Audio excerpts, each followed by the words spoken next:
Assalamualaikum warahmatullahi wabarakatuh.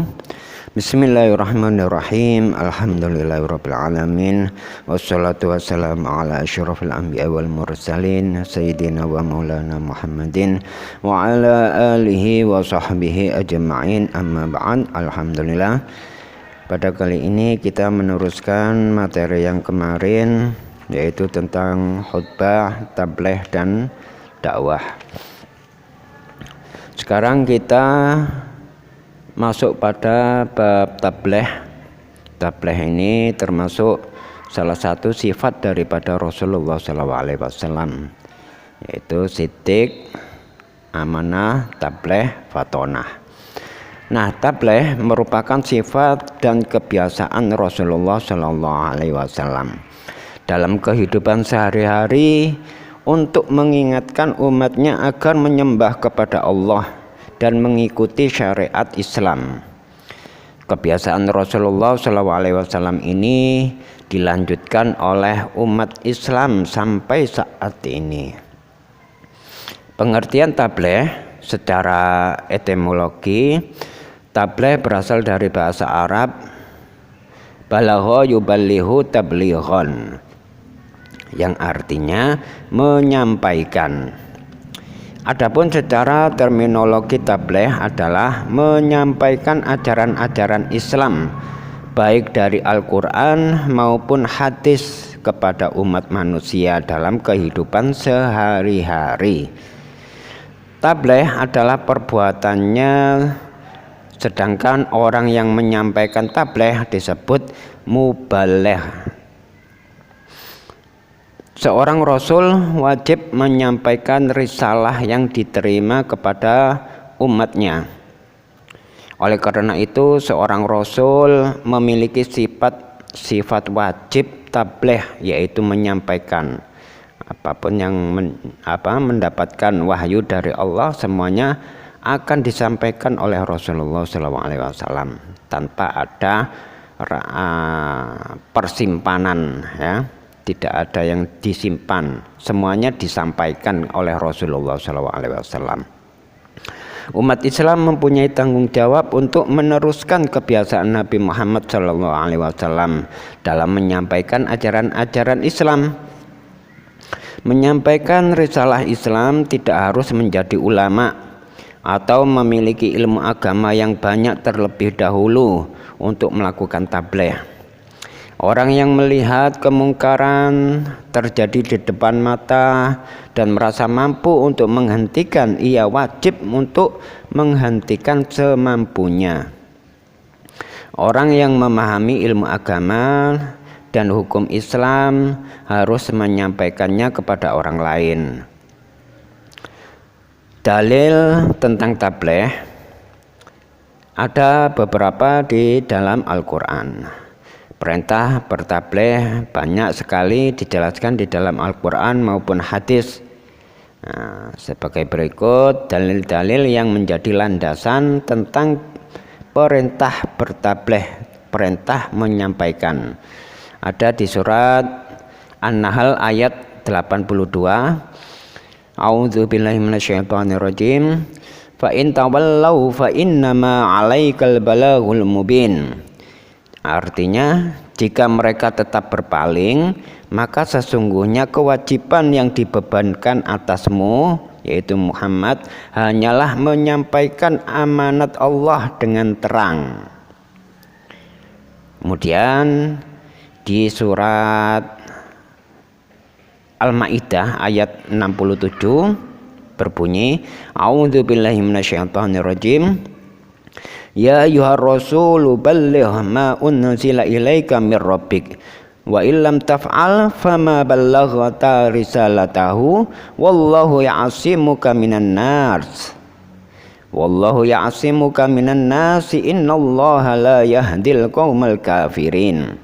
Yang artinya, hai Rasul, sampaikanlah apa yang diturunkan kepadamu dari Tuhanmu, dan jika tidak kamu kerjakan atau apa yang diperintahkan itu, berarti kamu tidak menyampaikan amanat Allah. Allah memelihara kamu dari gangguan manusia.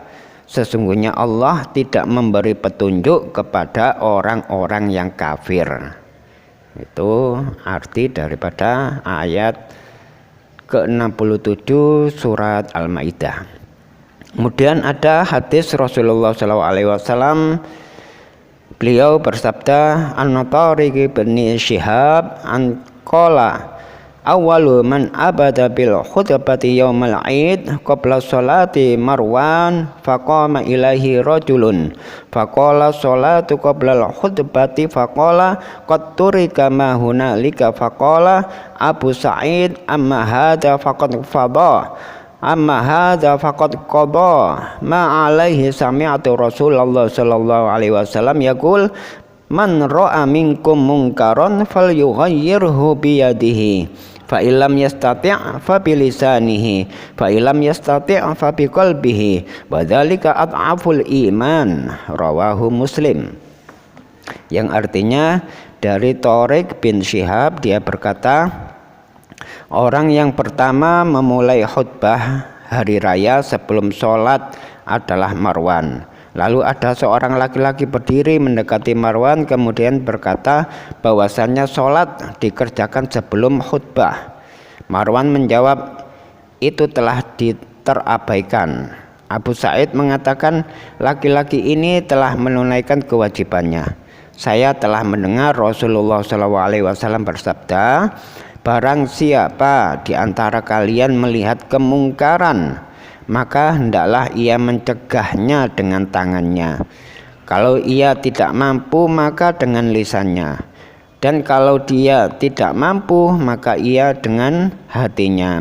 Maksudnya mengingkari dengan hati itu adalah iman yang paling lemah. Hadis riwayat Muslim. Tabligh merupakan salah satu sifat wajib yang ada pada diri Rasul, yang berarti menyampaikan wahyu.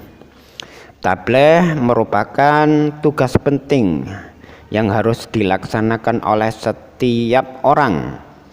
Tabligh tidak hanya dilakukan oleh seorang kiai, seorang ulama, seorang habaib, atau tokoh-tokoh agama saja. Selama ini kita salah persepsi tentang tabligh yang harus dilakukan oleh seorang ulama saja atau orang yang memiliki ilmu agama yang banyak dan luas. Rasulullah SAW pernah bersabda, "Ballighu anni walau ayah." Hadis riwayat Bukhari. Ini hadis sahih. Artinya, sampaikanlah oleh kalian dariku walaupun satu ayat. Hadis riwayat Bukhari. Ketentuan tabligh dilakukan dengan ketentuan-ketentuan sebagai berikut. Yang pertama, syarat mubaligh.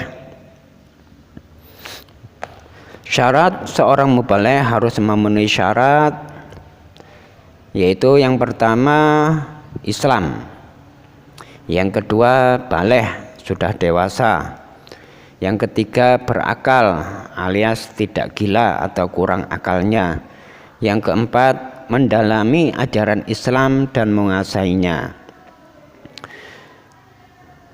Kemudian etika dalam menyampaikan tabligh, menyampaikan ajaran Islam kepada khalayak umum harus dengan baik dan benar serta dapat mempertanggungjawabkan ilmunya.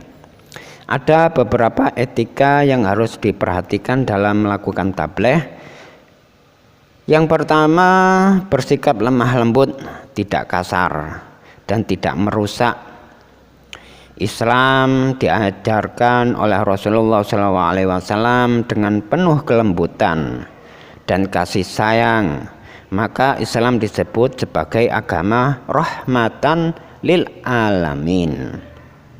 Tidak ada pemaksaan dan kekerasan dalam Islam. Akan tetapi Islam bukan agama yang lemah.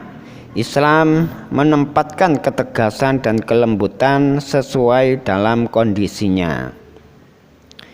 Kemudian etika yang kedua, menggunakan bahasa yang mudah dimengerti oleh masyarakat. Seseorang yang bertabligh harus mengetahui pendengar yang dihadapi dan dapat bicara sesuai pendengarannya, karena para pendengar tabligh beraneka ragam, seperti ada pelajar, masyarakat kota, masyarakat desa, ya, bermacam-macam sifat-sifat mereka. Tujuan dari hal ini agar dakwah yang disampaikan mudah diterima oleh para pendengar. Hindari kata-kata yang bertele-tele karena akan membuat bosan para pendengar. Jadi kita menggunakan bahasa yang sangat mudah dimengerti. Kalau kita berdakwah jangan terlalu banyak bertele-tele, ya, banyak bercanda-canda, ya. Bercanda boleh sedikit-sedikit saja, jangan terlalu lama.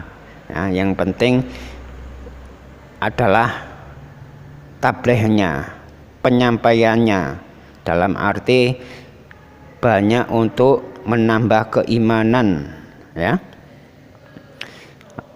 atau mentauhidkan Allah Subhanahu wa taala.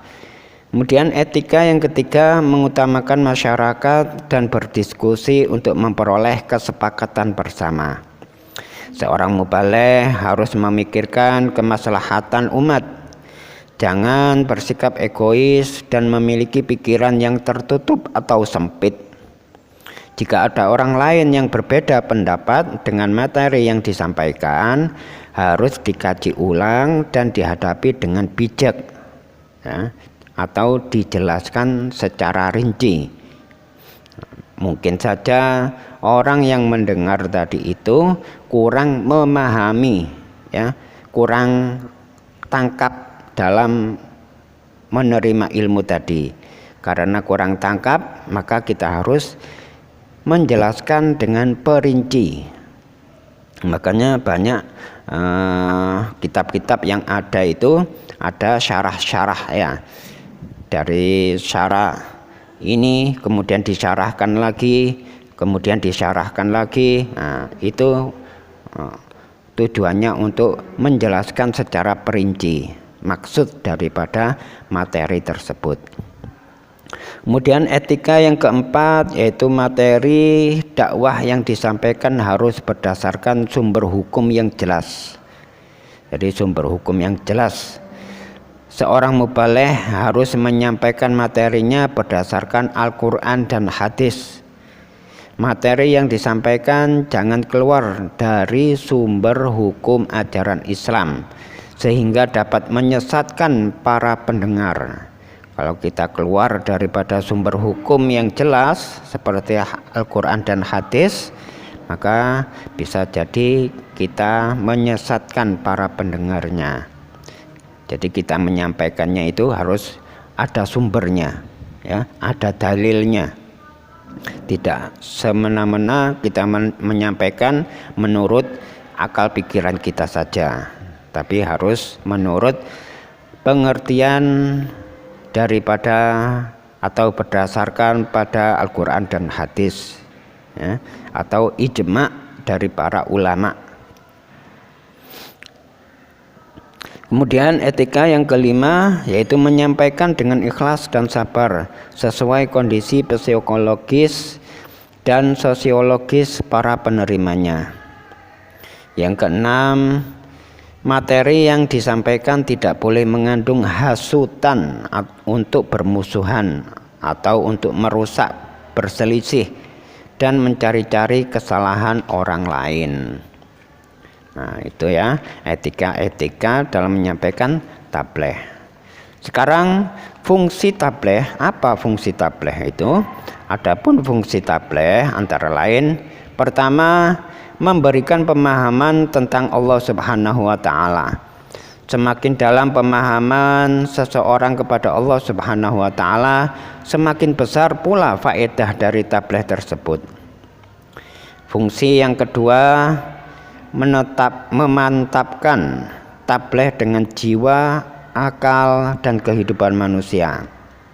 Mantapnya tabligh dalam hati manusia akan menjadikan mereka menghormati dan memuliakannya, lalu meningkatkan, mencintai tabligh dan masuk ke dalam barisan orang-orang yang mengamalkannya. Kemudian fungsi tableh yang ketiga yaitu mengukuhkan potensi tableh dalam berbagai sektor. Terdapat 3 sektor utama yaitu sektor akidah, sektor ibadah, dan sektor muamalah. Nah, inilah yang dapat saya sampaikan, mudah-mudahan ada manfaatnya, dibarengi dengan taufik dan hidayahnya Allah Subhanahu wa taala, dan juga mendapatkan ridha dari Allah Subhanahu wa taala. Insyaallah pertemuan yang akan datang kita akan membahas tentang dakwah, pengertian dakwah dan dalil-dalil tentang dakwah. Sekian, wabillahi taufiq wal hidayah wal inayah. Wassalamualaikum warahmatullahi wabarakatuh.